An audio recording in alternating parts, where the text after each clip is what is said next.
Hello and welcome to Storytime. My name is Veronica and I work at the library, but sometimes when I'm not working at the library, I work on an ambulance. Isn't that fun? So today we're going to read some stories about helping people when they're sick or they're injured and don't feel too good. All right? So this is our first book and it's called Ambulances, and it's by Carol Linden. This explains what ambulances do. What are ambulances? Ambulances are vehicles that take hurt or sick people to hospitals. See, look, there's somebody who doesn't feel well, and all of these people are here with the ambulance to take care of them. Ambulances have flashing lights and sirens. They warn people that an ambulance is coming. Ambulance drivers sit in cabs. They talk on the ambulance radio. They turn on the sirens and lights. So here's the radio that she's talking on. And over here is so many all these dials and switches that they can turn on lights and sirens and all the other things that they need. Hurt or sick people ride in the back of ambulances. Supplies sit on shelves. Look at all these shelves in the back of the ambulance. So many. To the rescue. An ambulance worker gets a call on the radio. Someone is hurt. The driver turns on the sirens and lights. The ambulance rushes down the street. The workers put the patient on a stretcher. They lift the stretcher into the ambulance. See, this here is a stretcher. It's kind of like a bed, but with wheels on it, so they can wheel them around outside or inside if they need to. Makes a nice smooth ride. A worker takes care of the patient. The ambulance rushes to the hospital. There he's taking care of the sick guy. Workers use ambulances to help people in emergencies. See, it's got 911 on the side. So if you need help, you call 911 and then ambulances can come and help you. All right, now we've got another book, which is one of my favorite books. And this is called A Drop of Blood by Paul Showers, illustrated by Don Madden. There is blood everywhere inside your body. When you cut yourself, you make a hole in your skin. Blood leaks out through the hole. If the cut is small, it soon stops bleeding. Oh, there's blood in your arms and in your legs. There's blood in your fingers and toes. And once in a while, when a game gets too rough, you'll find that there's blood in your nose. See? You got hit on the nose with a ball. Do you think it's going to bleed now? Have you ever had a bloody nose? I have. It's kind of an interesting, weird thing, isn't it? You don't have to cut yourself or bump yourself to find out where blood is. You can see where it is. You can look at your blood with a flashlight. Go into the bathroom tonight and shut the door. Turn on the flashlight in the dark. Hold your fingers over the light. What color are they? So look, the boy and the dog, they have their flashlight, and he's covering up the flashlight with his fingers, and they look red, don't they? Look in the mirror in the dark. Hold the flashlight behind your ear. What color is your ear? Shine the flashlight in your mouth. What color are your cheeks? The blood in your fingers and your ear and your cheeks makes them look red. Isn't that cool? So tonight, you can go in the bathroom, maybe with your mom or dad, and turn off the lights. And with the flashlight, you can see where your blood is. That's awesome. Blood is red because it is full of tiny red cells. They float in a watery fluid called plasma. The red cells are very tiny. There are hundreds and thousands and millions of them in a single drop of blood. Red cells are too small to see with your eye. You have to look at them under a microscope. This here is a microscope. So it's kind of like a bunch of mirrors, and it can make little tiny things look big so you can see them. So under a microscope, the red cells look like this: round and flat, thin in the middle, thick around the edge. Sometimes something like tiny donuts without any holes. The blood is always moving inside your body. Your heart pumps it and keeps it moving. It moves through little tubes, your blood vessels. It moves out to the tips of your fingers. It moves up to your head and down to your toes. The red cells carry oxygen. Oxygen is part of the air you breathe. You cannot see oxygen, but you cannot live without it. Your body has to have oxygen every minute. You breathe oxygen into your lungs. The red cells in your blood take the oxygen from your lungs. Red cells carry the oxygen to every part of your body. They carry oxygen to your muscles, to your bones, your brain, your stomach and intestines, your heart, all around your body. Your body needs food as well as oxygen. When you eat, the food goes down to your stomach and your intestines. Their food is changed into a fluid. The fluid moves from your intestines into your blood. You cannot see the food anymore, even under a microscope, but it is in your blood. Your blood takes the food and oxygen to every part of your body.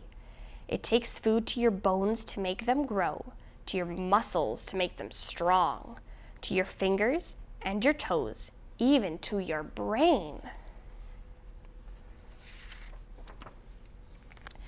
There are white cells in your blood, too. They are bigger than red cells. Your blood has fewer white cells than red cells, but there are thousands of white cells in one drop of blood. White cells protect you against disease germs. A white cell wraps itself around a germ and eats it up. Then the germ cannot harm you. So this is a picture of a white cell eating a germ. So here's the big white cell. Here's that nasty germ. So it's opening up to get the nasty germ, and then it's going around, and now the nasty germ is all gone and it can't hurt you anymore. Isn't that awesome? Some things in your blood are smaller than the white cells, even smaller than the red cells. They have no color. They are flat and round, like little plates. They are called platelets. When you cut your skin, blood runs out. Platelets gather around the cut. They form a plug that helps stop the bleeding. So you see the boy, he scraped his knee and the blood's dripping out. And this is what's happening. There's got a blood vessel and there's a little tear and the blood's starting to come out. Next, the blood begins to clot. Tiny threads called fibrin form in the plasma. The fibrin threads make a net across the cut. Red cells and white cells are caught in the net. Soon the net becomes thick with red and white cells. A clot has formed. The blood cannot flow through the clot. The bleeding stops. The clot hardens and becomes a scab. Later, new skin will grow under the scab and close the cut. Have you ever had a scab? I have. It's kind of like your body's way of making a Band-Aid to hold the blood in, so you shouldn't take them off until they fall off because it's stopping the bleeding. Little people do not need much blood. Kathy is 1 year old. She weighs 24 pounds. She has about 1.5 pints of blood in her body. That is less than 1 quart. Big people need more blood. Russell is 11 years old. He weighs 88 pounds. He has about 5.5 pints of blood in his body. That is a little less than 3 quarts. An adult who is 6 feet tall and weighs 180 pounds has about 11 pints of blood. 11 pints are the same as 5.5 quarts. Red cells do not last forever. They wear out. White cells and platelets wear out too. But your body makes new red and white cells and new platelets every day. When you cut yourself, you lose some blood. You lose red cells and white cells. You lose platelets. But that doesn't matter. Your body has plenty of new ones to take their place. It keeps making new ones all the time. Sometimes I cut my finger. Sometimes I scrape my knee. Sometimes a drop or two of blood goes dripping out of me. That means I lose some platelets, some white cells and some red. I lose them by the millions in every drop I shed. But I don't get excited about my bleeding skin. For all the blood that oozes out, there's plenty more that's in. Isn't that a fun book? All right, now I have another story for you about a man and a lion. And the lion gets hurt and the man helps him. It's called Androcles and the Lion. And this is from an old collection of stories that were a couple thousand years ago. They were made, called Aesop's Fables. And this one is retold by Janet Stevens. And she drew the pictures too. Once upon a time, there was a slave called Androcles. He was owned by a master who was very cruel. He made Androcles work long hours in the hot sun. The master was also very fat. He made Androcles bring him heaping plates of food so he could stuff himself. Androcles was gentle and kind-hearted. After his hard work was done and his cruel master was fast asleep, the stray animals of the city came to visit. Look at all of the animals that he's taken care of. They all look like they really like him because he's so kind, don't they? Every night before falling to sleep, the cruel master remembered to shackle Androcles. But one night he forgot. Androcles heard his master snoring. He hesitated only a moment and then bolted out the door and ran deep into the forest. Androcles found a dry cave and made it his home. Soon the animals of the forest became his friends. His life was peaceful and happy. Look at him, he's friends with all the animals.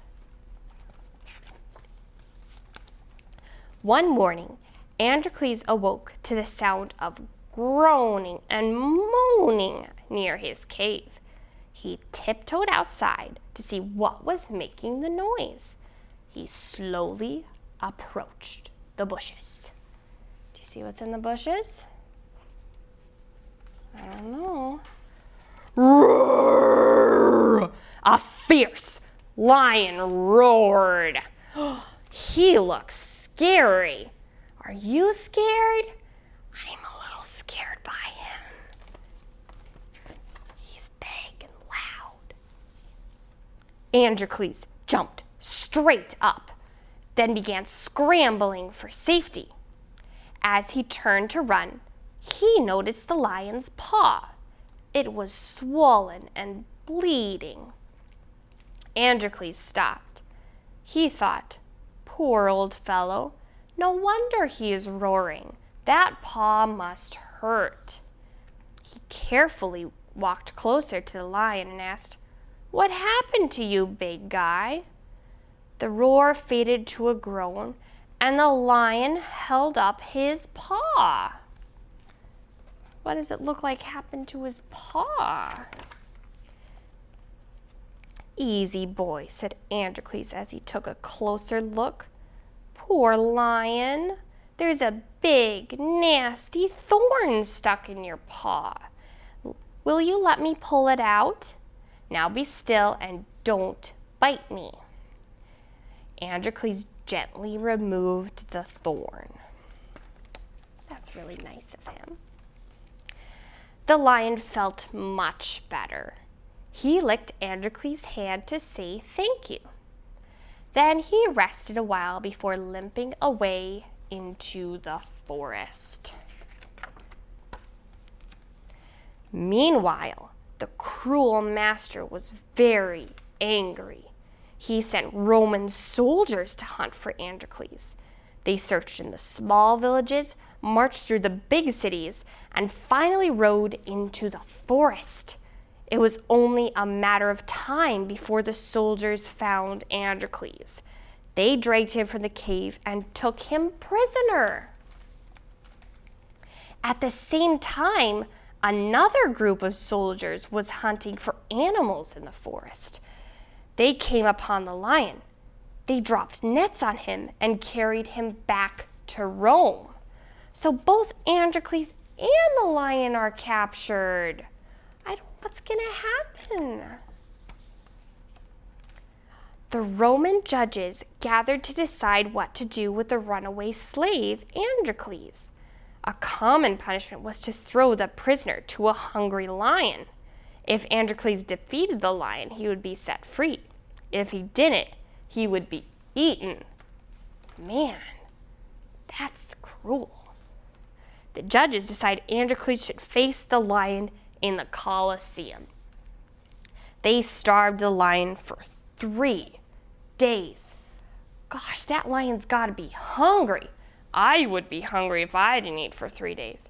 I'm really hungry if I just miss one meal. I get hungry and grumpy. He must be really grumpy. Then Androcles and the lion were brought to the arena. The crowd cheered. The lion roared, "Roar!" and Androcles shook with fear. The Roman guard opened the lion's cage. The lion raced out. He sprang high into the air. He showed his claws and roared. The crowd gasped. But just before pouncing on Androcles, the lion dropped to the ground.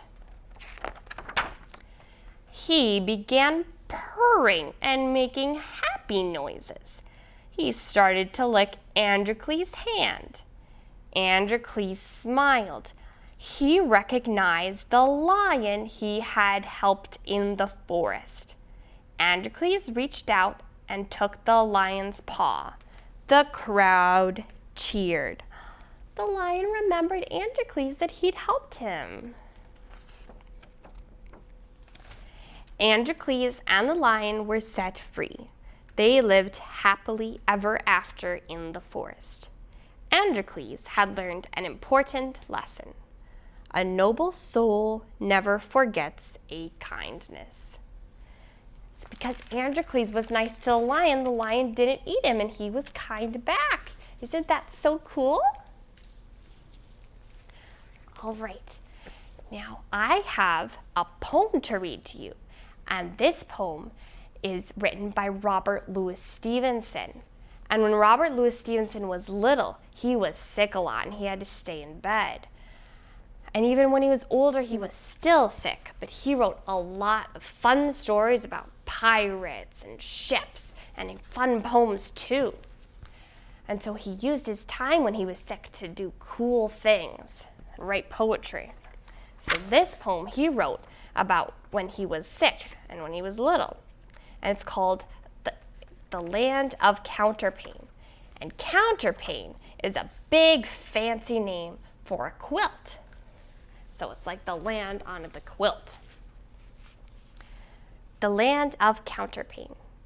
When I was sick and lay abed, I had 2 pillows at my head, and all my toys beside me lay to keep me happy all the day.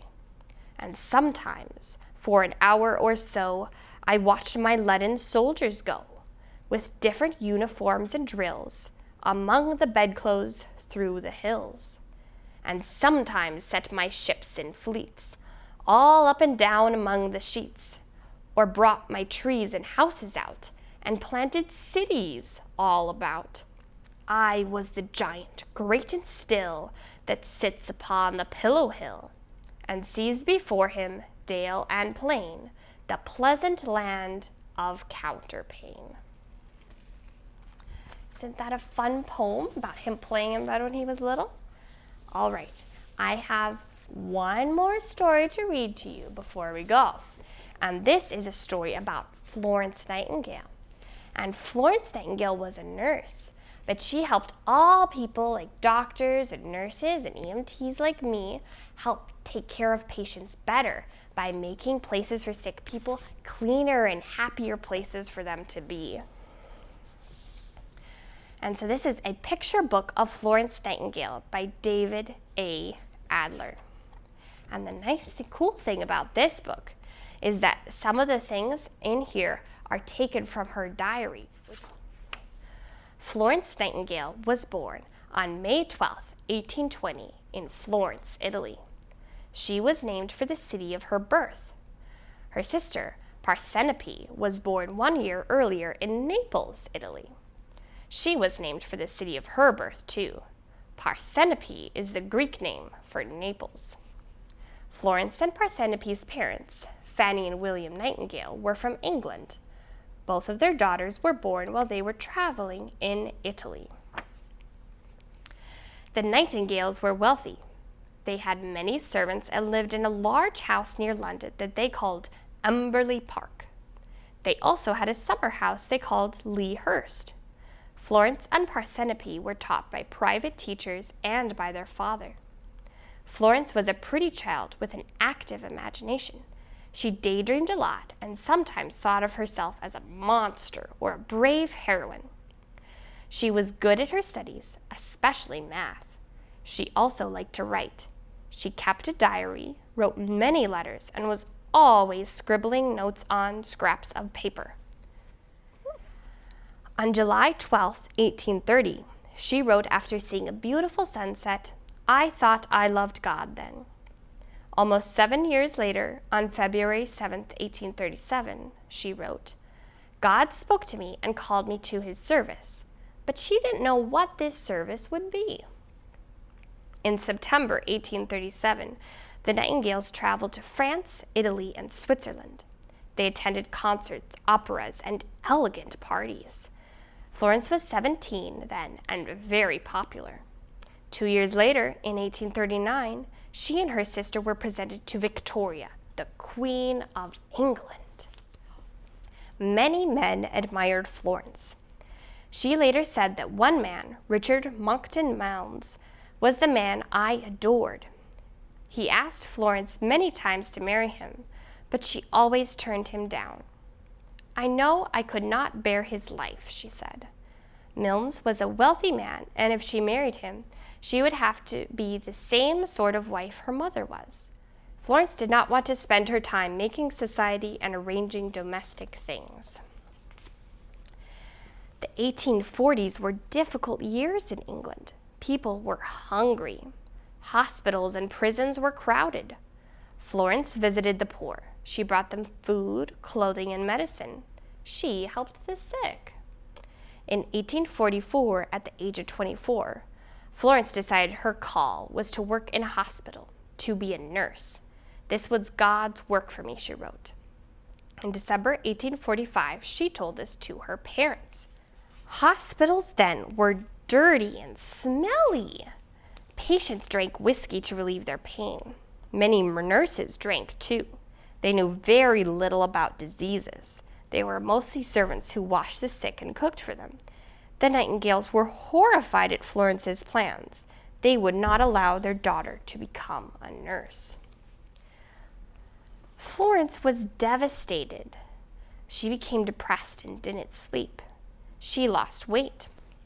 On December 5th, 1845, she wrote in a letter, "I am less than nothing, worse than nothing. This morning I felt as if my soul would pass away in tears." But Florence did not give up her dream. Finally, in June 1851, her parents agreed to let her study nursing in Kaiserwerth, Germany. She was 31 years old, and at last she was beginning her life's work. Early in 1853, Florence went to Paris, France.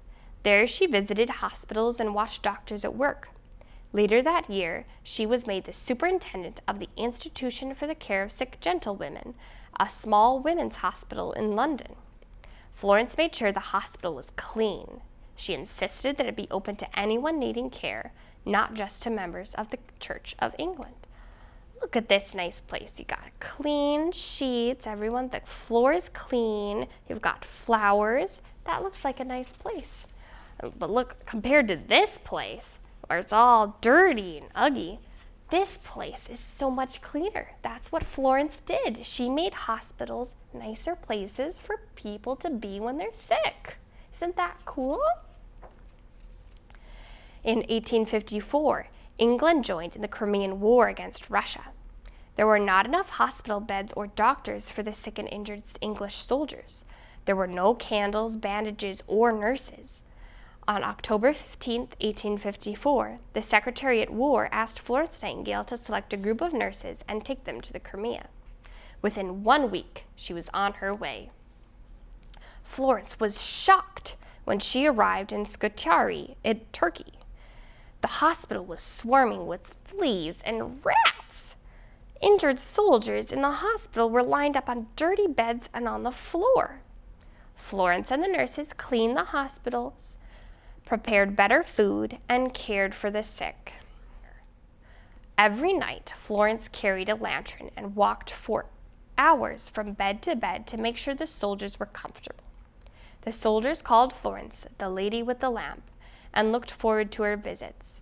As she passed, her shadow fell across their beds, and some reached out to kiss it. At times, Florence worked through the night without sleep. In May 1855, she became sick herself. For 2 weeks, she was near death. She recovered, and within a few weeks was back at work. Parthenope wrote to Florence that in England, the people love you. Poems and songs were written about her. Babies were named Florence in her honor. Money was collected for the Nightingale Fund. Much of it was donated by soldiers. Florence used it to later set up a school for nurses. The Crimean War ended in March 1856. Great celebrations were planned in Florence Nightingale's honor, but because so many people died in the war, she did not feel like celebrating. She came home quietly and refused to make a show of herself. Florence was 36 years old, still a young woman, but her past illness had left her weak. She was very ill again in 1857 and 1861. From then until she died almost 50 years later, she stayed mostly at home where she worked. She was surrounded there with her papers, notebooks, and many pet cats. Look at all those cats there. There's 1, 2, 3, 4. So many cats. Queen Victoria admired Florence and supported her push for improved medical care for British soldiers. A royal commission was appointed. Florence gave the commission a 1,000-page report, notes on matters affecting the health, efficiency, and hospital administration of the British Army. As a result of her work, the living conditions and medical care given British soldiers were improved. That means they were made better. 2 books by Florence Nightingale were published in 1859, Notes on Nursing and Notes on Hospitals. 2 years later, in 1861, she advised the United States Secretary of War on setting up Army hospitals for those injured in the American Civil War. She also advised on improving health conditions in India. In 1860, the Nightingale Training School for Nurses was opened in London. Many of Florence's well-trained nurses, called Nightingales, came for her blessing before they began their work. If a Nightingale was sent to some far-off place, Florence sent flowers there to greet the nurse when she arrived. Look, there's the nurse, and she's going far away, and there's flowers and a note to greet her when she gets there. Isn't that so sweet of Florence? Nursing schools, following the example of the Nightingale School, were established in Europe and America. In 1907, at the age of 87, Florence Nightingale was awarded the Order of Merit by King Edward VII of England. She was the first woman to win the award. On August 13, 1910, at the age of 90, Florence Nightingale died quietly in her sleep, but her life's work has survived. She helped make hospitals clean and efficient. She helped make nursing an important, respected profession. Florence Nightingale helped change the world around her into a better, more caring place. And that's the book. All right, well, that's all we have for today. Have a good day, and I will see you. Bye.